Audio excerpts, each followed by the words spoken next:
Okay, just a quick note about the spare. You'll need a 21mm and a 19mm supplied with the wheel wrench in the battery box.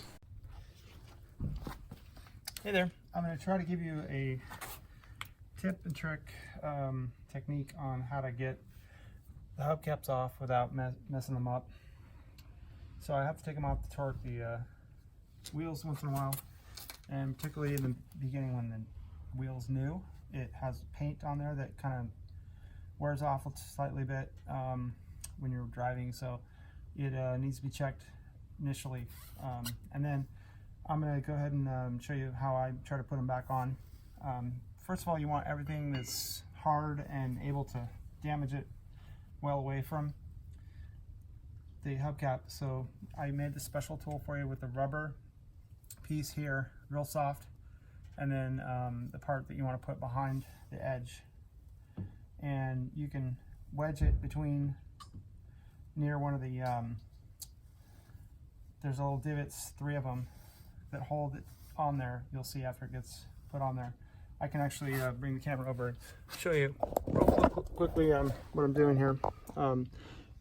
You see I've got the thing wedged between there and the rubber part here kind of on the wheel, so it doesn't damage anything.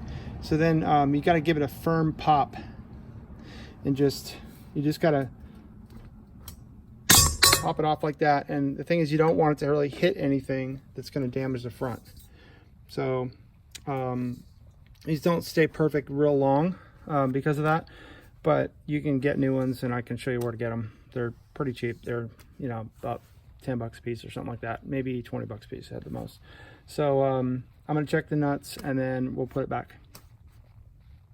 So I also marked this for you so you know which one it is, and you just want to make sure they're really tight, and they were all real tight anyway. So sometimes it gets loose, depends on how much you tighten it at the beginning.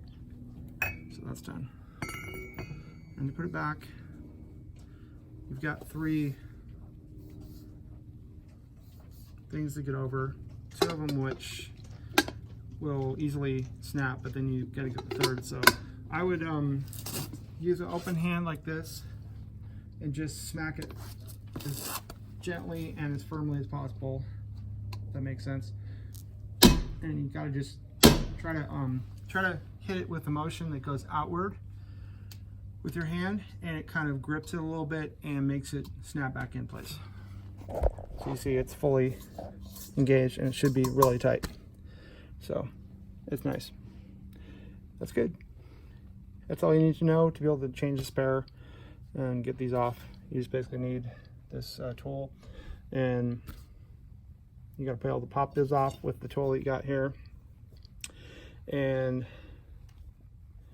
that will make it easy.